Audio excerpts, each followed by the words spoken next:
Want to advertise your business in a cost-effective way? It's time to give podcast advertising a try.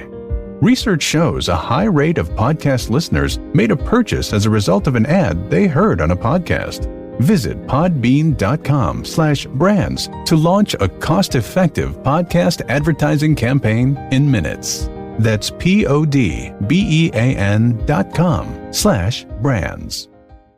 Hello and welcome to episode 73 of the world's first Paul Weller fan podcast. I'm Dan Jennings, and 10 years ago I gave up my live stream and career as a radio presenter with one big regret: never getting to interview my hero, the legendary British musician Paul Weller. This podcast exists purely to solve that issue. Welcome to Desperately Seeking Paul. And as a little post-Christmas treat, we have 3 podcasts this week for you, each with a different honorary councillor. First up, bass player Camelle Hinds, part of the Style Council's live band from 1985 and on record from Our Favourite Shop right through to that rejected final album. Camelle also played with Paul during those early solo years with the likes of Helen Turner, Zeke Manyika, Steve White and Jack O'Peak. So let's get into it. Camelle Hinds, thanks for joining me. My pleasure, Dan. My pleasure. This is a real joy for me, I have to say, because you were there right at the beginning when I discovered Paul Weller as a solo artist, and we'll chat about all that in a sec as well. For you, when was it you first became aware of the music of Paul Weller? Oh, well, it was way back in the Jam days, really. To be perfectly honest, I knew of a lot of his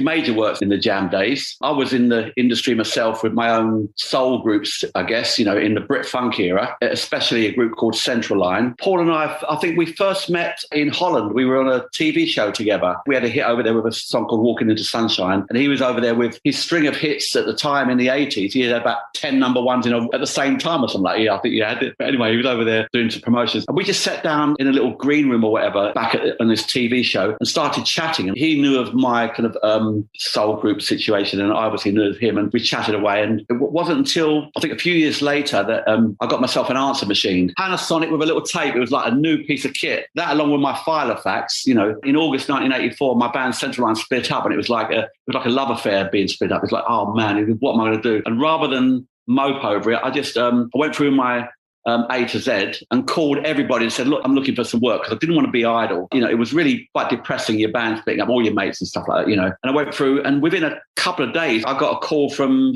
Phonogram Records. One of the secretaries said there's an audition going in Manchester for this group called the Cane Gang. It was that era, Dan, where all the record companies were telling artists, no matter what genre you are, you'd have to do this new 12-inch record thing, so you had to do this other version. So they called in people like myself on the bass. And I got a lot of bass work, just playing for groups like the Bolshoi, It's Immaterial, Heaven 17, the Cane Gang, various groups just playing 12-inch versions of their songs, which to me was perfect. I'd kind of done the mathematics on, I have to get my head around the verse, the chorus and the bridge, and I was away, quite easy money really. And how much were the actual bands involved in the extended mix, if you like, or was it more just they've done the original and then handing it over to session musicians to pad it out, if you like? They would often be there in the studio, they would often be there in the studio and making sure, because obviously it's another mix, it's your artistry, you want to make sure that they're to your liking, and I was always prided myself in being what I considered a consummate professional, in that, as soon as I got to the studio, I'd get my bass out and it's like,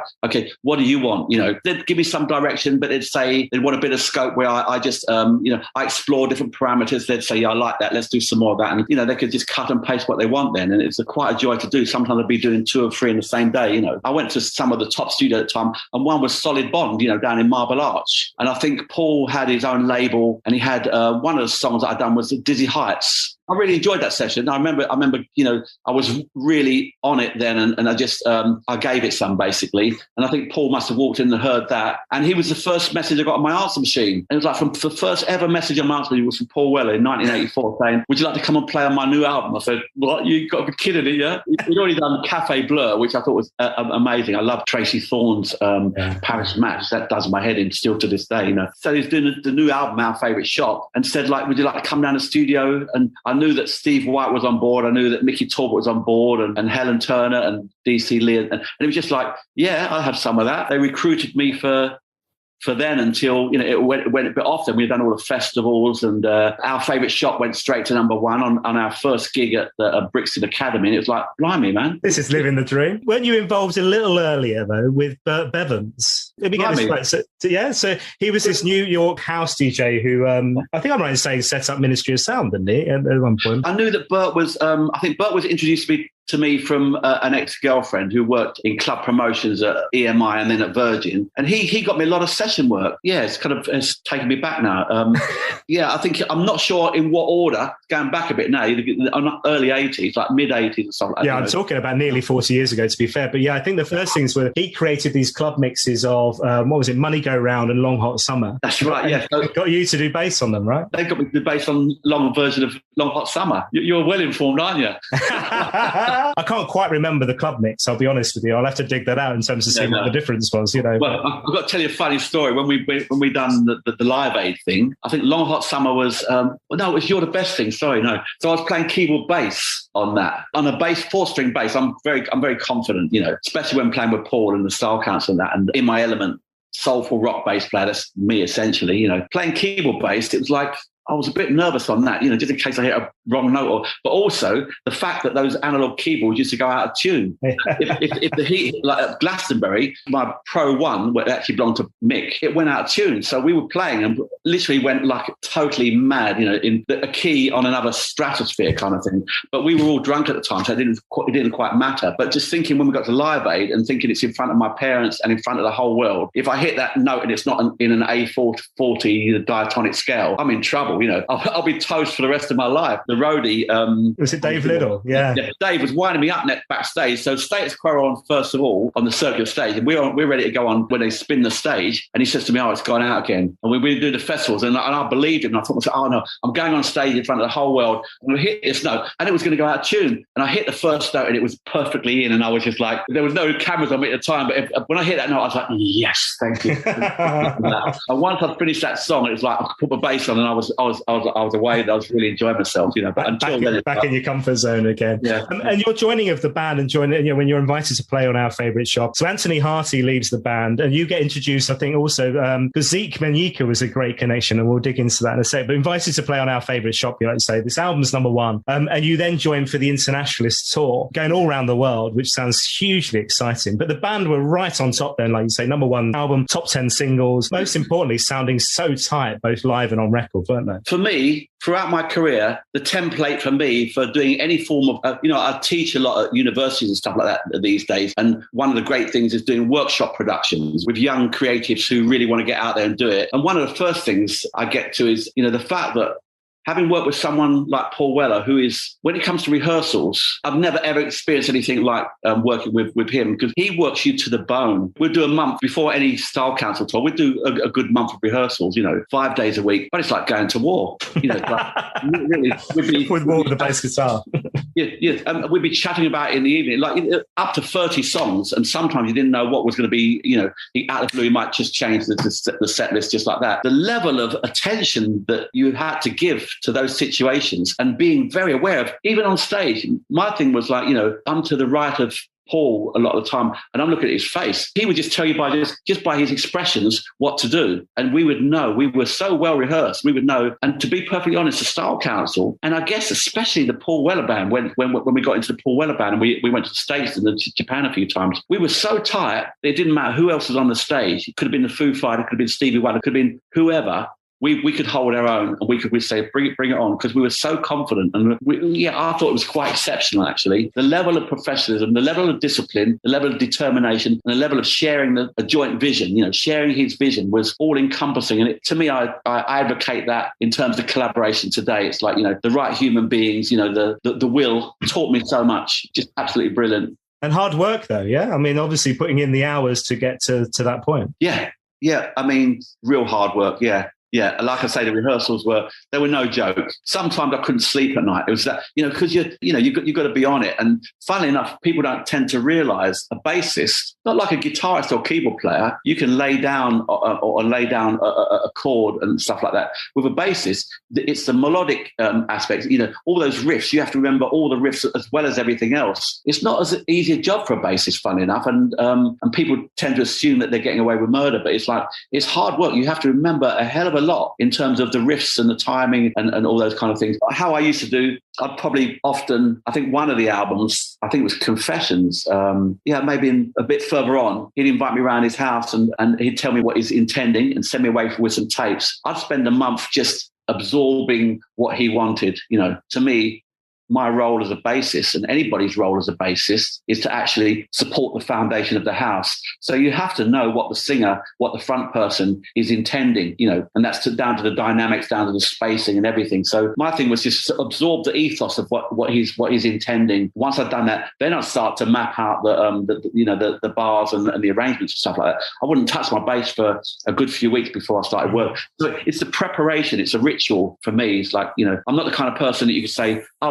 someone's dropped out this bass, this gig with someone, they need someone tomorrow. To me, I need to be prepared. I want to really hone in, and once I'm prepared, I can deliver. And there's a point where I guess that tightness becomes almost telepathic in a way, where you know exactly where Whitey's going to go if he takes off on a drum riff or something like that. You're kind of just feeling your way around the band so much because of that confidence. Totally the case. I mean, I remember one time in San Francisco when I looked over the other side of the stage and I saw Jacko Peak, and we had this moment. It was like a serendipity. It was like, you're feeling the same euphoria as I am, aren't you? It really was. And it's like, we often got that. We'd glance over the stage, I'd look at Mickey Talbot and he's in his element, he's rocking away, and I'm thinking, we're delivering here. The audience we're giving the audience a gift and they're giving us a gift back. And it's like, that feeling, it's second to none, really. And they were pretty full on the tours, weren't they? I mean, John Weller, Dave Liddell, Kenny Wheeler, they all like a drink, not least the band. Did you keep up? No, I'm a lightweight. I always have been, a Guinness and a half, and I'm slurring my words. I swear to you, even now, it's been a bit of a blessing for me. Sometimes they used to call me a tortoise on tour because we get to somewhere like LA, a few would be, finding a local bar or whatever I'd be back at the hotel, kind of like getting myself prepared and gathering energy for the sound check the next day or something like that. Or not always, I've had my moments, but I'm a lightweight. If I don't get a good night's sleep, I'm rubbish. I'm not one of those who go through the night and just and cope really well. In fact, I was talking to a friend of mine the other day. I remember doing a video for Ronnie Scott's for Heaven 17. They didn't employ me afterwards because I'd been up the night before, being a bit of a naughty lad, burning a candle. I didn't get any sleep. And this video shoot was all day long. It was with Jimmy Ruffin. Sorry, I'm falling asleep on. It was a bit of a bluesy ballad anyway. So it's like I'm losing all day. I'll take it down. I was losing it all day long. Literally, it's like if I could just only sleep for half an hour, please. And I think they detected that, and the directors or whatever is like, I didn't get employed after that. Brilliant. Others on the podcast have talked about the Style Council being like this family. It's often easy for people to say those kind of things. Yeah, it was like a family, but it really was in so many respects. Especially the British tours, we'd get to hotels in Sheffield and Edinburgh and Birmingham, stuff like that, on the outskirts usually. We'd be playing out in the gardens and stuff like that. The camaraderie was beautiful. Solid Bond, the organisation, exceptional organisation. Obviously, Paul, John and Kenny at the helm. The way they managed that organisation taught me so much. It was at the top end. We didn't have to lift a finger really until we got into sound check, until we got on stage. Everything was taken care of. They'd make sure we had within the deals that they struck with different organisations around the world, everything was really comfortable. And they knew that we had to be at our top to deliver. We were in a position whereby, if we didn't deliver, we'd be out basically. But, it's like, we know what we're doing here. We're being looked after. There's no pressure there apart from the fact that you've got to deliver in your department to make this the best show possible, And it wasn't always easy, It's like sometimes you think you've done a great gig and then Paul would come off and say, oh, rubbish, what? Or alternatively, I'm not too sure I performed. And that was fantastic, from your perspective. We delivered and they really appreciated it, okay, it wound down a little bit in the latter years in '93. I think I was going a bit off the rails myself at the time. On the whole, it was a well-oiled organisation and very impressive, and taught me a lot about how to impart those things to the creatives of today.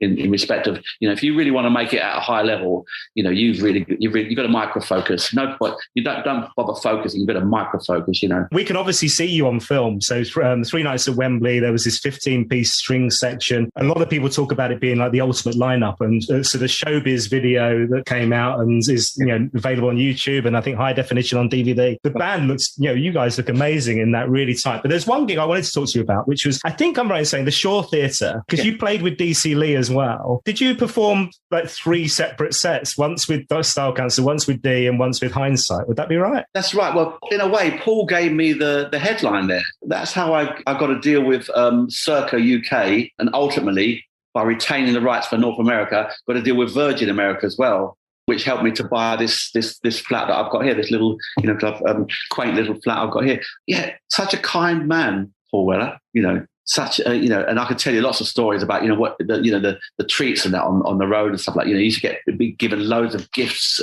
especially in Japan. You'd have 100 people following around on a bullet train and giving him like Gucci this and Yamamoto that. It's say, come up to my room. So go to his room in a hotel, say, I'm not wearing that. It's like a polka dot, like, Giorgio Armani shirt. I said, yeah, I'll have that. And he used to take us out shopping, especially when he went solo. He'd often take Jacko and Zeke and myself out to the West End to various shops and say, like, get some gear for wearing on stage. And that's proper gear that we like wearing as well. Like, like leather jeans and stuff like that, Foo Fighter style, So that's Shaw Theatre. I was kind of like, I was honing my own skills as a singer-songwriter as well, because Central Line split up. We were pretty known well in America. We'd made a good imprint there with our first album. I still had this dream of actually creating a platform in America in that vein. So I created Hindsight, and the rehearsals were mad. I mean, that was real pressure, because I was rehearsing Dee's unplugged set, Paul's unplugged set, and then my own band in the evening doing the Hindsight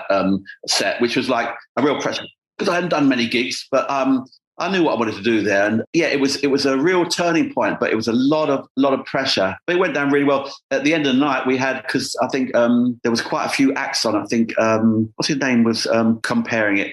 See the old brains going now, isn't it? I'm trying to think. Who was around that time?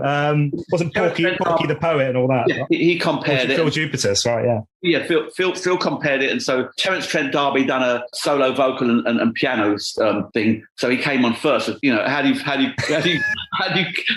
my band's coming on last. I'm saying, that's so serious. He's just smashed that Sign Your Name and you're done. Yeah. Oh man, that voice. It was like, and I've got to go and sing on there, with my like limited range and stuff. But anyway, we done a really good set, Hindsight, and we done our encore was Thank You for Letting Me Be Myself. Which Paul came on stage and all of them came on stage. And Phil, and we just had that was really good. I wish we'd have filmed that. I wish someone had filmed that, because that was really beautiful. Wow. And it was such a gift for me, because Paul was paving the way for my own solo outing as well at the same time. And it worked pretty well, because I then toured 7 states of America and got a Billboard Top 20 in the States with a song over there with the Hindsight thing. So I treasure those memories, and it was a beautiful time. I really value that for sure. Yeah, I love these stories of that kind of generosity of spirit and the kindness to other artists. And people have always talked about how Paul's like the first to credit somebody on an album. And you do look at that with the Style Council vinyl and even the Jam. I think there's one of the albums, you open it up and actually the horn section are alongside Bruce, Rick and Paul and credited in there. It's always been like that, hasn't it? That's what sustained, I'm how many years, 45 years in the industry now, until I drop. It's like, it's working with people of that caliber, working with people that really appreciate other creatives, other human beings, especially now that I'm very careful about who I work with, because I've had a few years where I've worked with people and depleted my energy a lot and realised that I was in a bit of a bubble then. And to me, I live for ever-evolving, micro-focused collaborations. It's a joy that we have this avenue as creatives, that, Dan, we can delve into this avenue here, where some people are not as fortunate to be able to channel the energy, especially at this time we have now, the last year and a half. It's like channeling your energy into a creative pod is a great thing to do, because otherwise it can become very bewildering. It's like, so working with like-minded creatives in collaboration is the most beautiful thing. And when that's right and the time is right, and like it was with the Council and with the Paul Weller Band, it's just Christmas, isn't it? Yeah. One thing you touched on that, actually, when you talk about that lineup at the Shaw Theatre and the lots of different artist things, obviously Red Wedge was such a big thing for the Style Council, and all those different acts that played each night, and how amazing that was. And we've talked about that on the podcast. But there was one thing, Rock Around the Dock, I wanted to talk to you about. 1986, Mersey Docks, you're all on a raft, and blimey, I would never remember that if you hadn't brought it up. But now all I remember is going across the raft, going across the water to a raft. Wasn't there some Wogan or someone that was on the raft waiting for someone? I don't know. Probably. Some mad thing. But did we plan the raft? I think we probably did. We walked across the water on the raft, and you bring it back, but it's very vague. I can't remember. Well, there was a lot of madness in the Style Council, to be fair, not least the music videos and all that. There's a lot of humour in that band as well, wasn't there? Yeah, always with Paul and Mick, especially. Mick is the driest man on the planet. Very funny man to be around. Always jesting. I mean, even the ethos of the Style Council with the Cappuccino Kid and all that kind of that offshoot of the fashionista kind of side. That was all humour-led kind of thing. Didn't quite understand a lot of it, but for me, just playing that role. I've got one bass. Well, I've got two basses actually. One that someone made me for Live Aid, and my Music Man Stingray that I bought especially for when I joined the Style Council in 1984. Cost me 250 quid, and I ran back to East London to get the money. It's just a dream bass. And so putting that on and getting the right tone, and one thing comes to mind, playing Old Grey Whistle Test, and the sound on TV was not usually that great, but this was a great sound, and it even come across really nice on TV. I think my first TV performance with them, and it was like just playing that bass and playing those songs, the caliber of songwriting from Paul Weller. When you talk about UK treasures, his contribution in songwriting is and poetry is immense. The caliber and the repertoire that man has of songwriting, and how he keeps morphing from year to year in that respect, and coming out with these new gems and stuff like that, it's just absolutely astonishing. And so hold on 2 seconds. We talk about Live Aid. This is 2 billion people worldwide, I think, isn't it? Something ridiculous in terms of viewing figures. And you go on there with a bass that somebody's made you. So had you ever played this thing before? This is a friend of mine, Bernie Goodfellow. I just thought it'd be really nice to this special occasion, and I'd known that he'd been making basses for some time alongside a technician that done the electronics in there and that, and he's a fine bassist himself, Bernie Goodfellow. And I paid him decent money for the time. And he got this Serakuti wood from Africa and stuff like that. And he made it with alembic, really nice. He made a really nice bass. And it's, if you listen to it on live, it's a good tone as well, really good tone. So I thought I'll use that first of all, then I put my Music Man on, which is my real key bass. And it worked really well. I've got it to this day. I've only got two basses. Sometimes I walk into studios or rehearsal rooms and I'm there and I meet another bass player and they start talking to me about equipment and amplifiers. And I've got 13 basses and this and that. And I can't fall asleep. You're back at Ronnie Scott's, yeah. I like the 4-string bass. Never played a 5-string. 4 strings, listen to Willie Weeks, who played with Donny Hathaway. The Donny Hathaway live album, the dynamics and the bass playing on that is a first lesson for any serious bassist as far as I'm concerned. Anthony Jackson on Steely Dan and stuff like that. It's like they might be playing 5 and 6 strings now, where Anthony is, but 4-string basses are what I heard at the time. And that satisfied my soul. I don't need to go any further than that. I'm not going to be a virtuoso on the bass. This is like, I just enjoy the instrument and that's it. And I'll pick it up and deliver when I'm requested, by a decent songwriter, But Live Aid was mad because you were on, like you say, you were on after Quo, and then you went off and did like a TV performance recording thing. And then you're back there next to Bono and all that for the finale. You're popping up and doing Feed the World, aren't you? I was standing next to Freddie Mercury. That's brilliant. As soon as we finished our performance, they carted us off, as you say, to Maidstone to do play with an orchestra. It was, I think, the first time playing with an orchestra on a TV show. And we were doing Milton Keynes, which I think is a mad but great composition. Talk about humour, it's a great composition, That was really beautiful to be playing with an orchestra there, and seeing all those violins and cellos playing, and the conductor and stuff like that. And to holding it down with an orchestra, because that kind of classical precision is everything, isn't it? So I felt really kind of accomplished in that I'm holding down a classical bass, which is where I came in on bass anyway. You know, I'm holding down with a classical orchestra here, and so that's a real achievement. Then it took us back to the finale, and it's like on the front of the stage here, and I'm standing next to Freddie Mercury, and with the greatest performer on the whole of the event, as far as I could. It's like, blimey, Freddie Mercury and all these artists backstage. It's quite mad, surreal, you know. But and then they took David Bailey carted us backstage after we cut. As soon as you've done your performance, they carted backstage and take a group photograph, and that was nice as well. So we had a nice style council, you know, of the moment, you know, circa 85. That was lovely. Love that, because I heard a story. I can't remember where it was now. It might have been in the Soul Deep book, where because you were a footballer as a young kid, or wanted to be a footballer, and your dad wanted you to be a footballer, right? So that was you at Wembley finally, and your dad got to see it. Which I thought was lovely. Yeah, my father, when we was on the Reg Wedge tour, he was not too well, and he passed shortly after at a relatively early age. So it was kind of a very frail time for me. But you know, I was able to say to my father, who was really.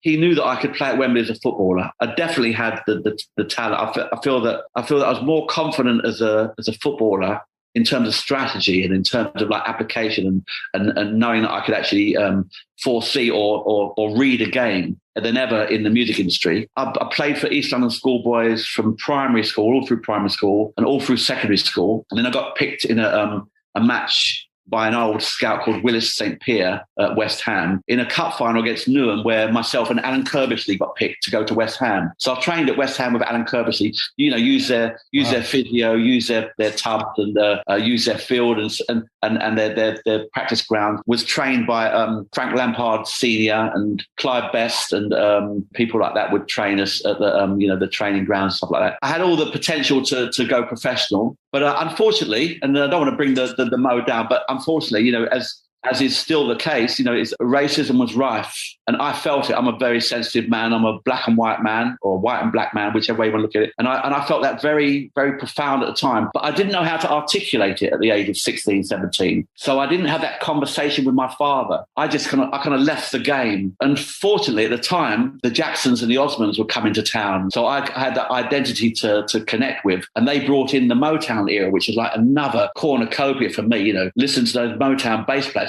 And then my friend Kenny Wellington of Light of the World started teaching me a little bit about poetry and also introducing me to the bass guitar. And when I saw Jermaine Jackson playing the bass guitar, I said, oh yeah, I'll have some of that. And I tucked into it, and I was gone. And it must have been, I don't know if it was 6 months or a year later, my dad inquired he said, how's it going? And because he assumed that I was still going to West Ham on a weekly basis, collecting my £0.50 for arriving. Right. And he was totally gutted that I was there no longer. And I know it really disappointed him. Getting back to the blessing was that he was able to experience me. I got to Wembley, you know, played at Live Aid. I'd love to be on the pitch, but, you know, it's like... it's a nice comparison, though, isn't it? You know, it's lovely. No, it's a lovely story, I have to say, man. We should talk about two other things. One, we should talk about that night at the Royal Albert Hall, the end game, if you like, of the Style Council. 1989, you have 3 gigs in Japan in June, and the Style Council always come up with these names for these tours. So this was the Style Council Review, which went really well, but this is Paul embracing house music, which I'm guessing, and I'd say Paul, the rest of the band are into all this stuff as well. Obviously you, Mick and Dee and stuff. You wrote Shore is Shore with Paul as well, didn't you, for this album that never comes out? He got me to be musical director for the Japanese tour. Never do it again.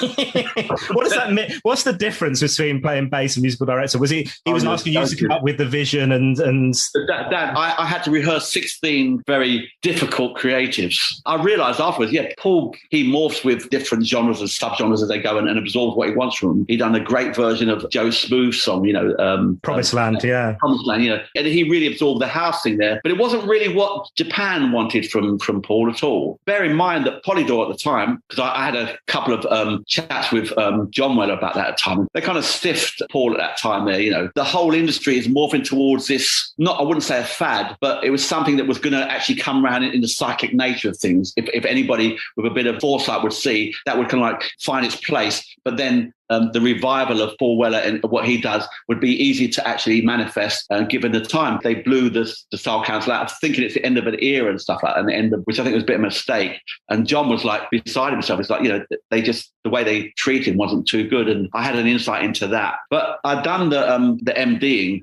but it was so much pressure. I got paid handsomely for it, must say, for a week's work. It's probably the best wage I've got for a week's work in my life, to be perfectly honest. But it was stress. and I don't do stress. It was hard. It was hard work. But we got through it, and then we done the Albert Hall. And I had an option to do this song that Paul had written that he got me to sing a vocal on, which I don't think he's ever released, but it was a song called Funny. Was that right? Oh man, what a beautiful song! Never seen the light of day, is it? Funny, not that much. How I miss your tender touch. It's like an irony kind of thing. Nice. Absolutely stunning song. Even after '93, when I was left the Paul Weller band, I said, Paul, I'd like to do a version of that song, but because I felt I'd sung pretty well on that version.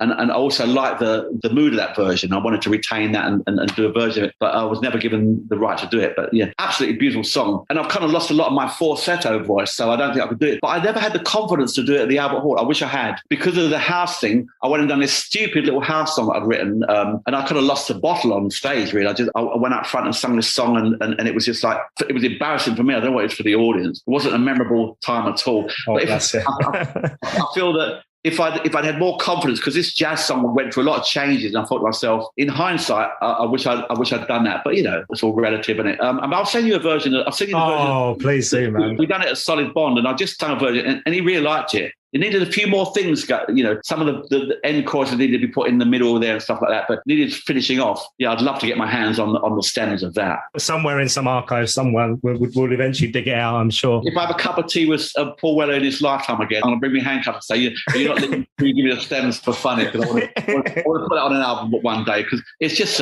absolutely beautiful. And the playing from him and Mick Talbot, just sublime. Mick Talbot was talking about that Royal Albert Hall gig and the fact that almost Polydor stitched it up in a way, because they released the Greatest Hits album. So maybe the expectation of fans going along is that they're going to get a Greatest Hits set. And this couldn't be any further away from a Greatest Hits set, in the sense, like you say, different vocalists. Well, there's a couple of maybe well-known songs on it, but not an awful lot in that set list, is there? No, it was. I think it was just a real tangent at the time. Lots of young new artists were there, but didn't necessarily have a lot of the experience to actually conduct themselves in a way that was conducive with us having a very focused time. House music built up on 4 bars, stuff like that. For me, to actually arrange it and to actually the stops and starts work was a nightmare. Like, I was sitting with charts and stuff like that there, thinking I could actually, Let me move you away from that nightmare, because I can tell it's uncomfortable. Back to the Weller comeback. We're into tomorrow. The first solo album. Talk about credits. You get credits on Round and Round and Kosmos in terms of backing vocals. There's this lovely B-side to Above the Clouds, which I love, a track called All Year Round. I don't know if you remember that. But you're part of the band with Zeke and Weller and Jacko and Helen Turner and Steve White. That must have been so exciting. Tell you, Dan, what a band. Even now, I know there's Paul Morse all the time, different bands for that. But I tell you what a band. I know Magic when I hear it and see it, what a band. That was the rehearsal time where we were into the months at a time. Because remember, Paul had lost his deal with Polydor. He only had a deal in Japan at the time. And he was feeling, he just found the confidence to go solo, but it was still very, very fragile. Very fragile time. We all jumped in and said, whatever it is, we're on board, and we've done a few tours of America. I think we've done 3 tours of America, 3 tours of Japan with the Paul Weller band. We blew America apart. Absolutely blew America apart. And that was a time we were so confident, drop of a hat, butterflies, bam, bam, bam. we were just there. It was just like we were so on it. That was the pinnacle for me in terms of a band at the peak of professionalism. I don't think I'd ever experienced, even with my own band. That was the pinnacle. What a band. We kicked ass, man, honestly. We've done 3 or 4 nights at the Royal Variety Arts Centre in LA, the Hollywood Bowl in Pasadena. That was something else. As we got to the States, we'd have 3 or 4 days off in Huntington Lodge in Pasadena, just really gathering our sense of equilibrium. Thank you very much, John, and having fun and just superb. I would always hold my hands up to that organisation and Paul Weller, one of the most generous people I know on the planet. People don't get the impression of him who he really is a lot of time, maybe for his persona and he's reserved and stuff like that. An extremely generous man. I haven't been in touch with him for years now, long time. In some ways it feels a little bit of a shame, but in another way, I'll always understand that man could not make that major contribution that he makes without morphing on every occasion. He's keeping going. His contribution that he's making, he wouldn't be able to do that if he's conscious of the things that he may leave behind when he morphs. I get that. And I will always appreciate the decade or so, or the best part of a decade with a Style Council, then a little couple of years off and then back with and being invited back to do the Paul Weller. But absolutely beautiful time in my life. And your relationship with Zeke is such an important part of that as well, isn't it? I met up with Zeke again a little while ago. I started doing the social media thing for a little while, and then I thought, I had to run away, man. Like, yeah. What's next? What are you up to at the minute? I'm actually writing a musical. Wow, cool. Yeah, writing a musical. I went to school with Lionel Bart's nephew, and we hooked up, fun enough, ironically enough, through social media. When I was on it, I was on it about a year ago, and we've been writing songs for a musical ever since. We've got a director on board, and we've got an extra script writer on board, and we're producing it with a director. We've got a few actors on board singing some of the songs at the moment, and not going to tell you what it's about. Is it an original story? Is it based on something else? You can't tell me anything. I can see your face. I think it's based on something that's existing, but that's as far as I'm going to go. Songs are absolutely amazing, and they come into life, and the director's really infused. And I think we're going to be workshopping around about April. And apart from that, I started this thing called Myself and the Open Collaboration, which is basically myself and a couple of other creatives who work really well together. And we're just about to put out another song in that, and I'm putting out the occasion. I'm toying with what songs I want to put onto a third solo album, because I've done 2 solo albums. Mainly came out of Japan, and that I'm just spending my time over it. I'm just fine tuning. Maybe I'll fine tune them too much, but and then another song will come along, and I think myself, that's going to take it a new mode. It'll end up probably about 50 songs on an album. But I'm always I've got a studio in my garden, so I'm always in the studio, just like messing around with stuff, and got a couple of projects on the go, but the musical and a couple of other one-off projects going. But I'm waiting for someone to give me a call and say, fancy come and playing some bass for the Foo Fighters or something like that, or Paul give me a call and say, like, fancy coming out for a little tour. Yes, please, a couple of weeks. I'm still active on the bass, and I'm not really one for looking for work in that respect. I believe that if it's meant to happen, it will happen in a serendipitous way, and someone will say, you fancy a little tour? I say, yeah. Where are we going? Hey, look, I have 2 final questions for you before you go. You're allowed one Paul Weller song for the rest of your life. It can be the Jam, the Star Council, or solo. Which one's it going to be? Oh, don't. I think when someone asks me this kind of question, there are so many to choose from Paul, that I sometimes think I should say the first one that comes to mind. Boy Who Cried Wolf. Oh, wow. That's a good one. Nobody's mentioned that at all. Did you play on that? I played live on it many times. Yeah. I think I played keyboard on it. There were so many, and I was in the Cotswolds last weekend. I got invited to do a bit of glamping in an orchard, which was really nice. Oh, nice. And the person I was staying with, I didn't know she's a Weller fan, and we have a bit of a soiree with some friends and some family there, and she started playing a song. And so she's playing a lot of songs that I'm thinking, I'm taking me back. So and she played Ever Changing Mood, she played, and then she played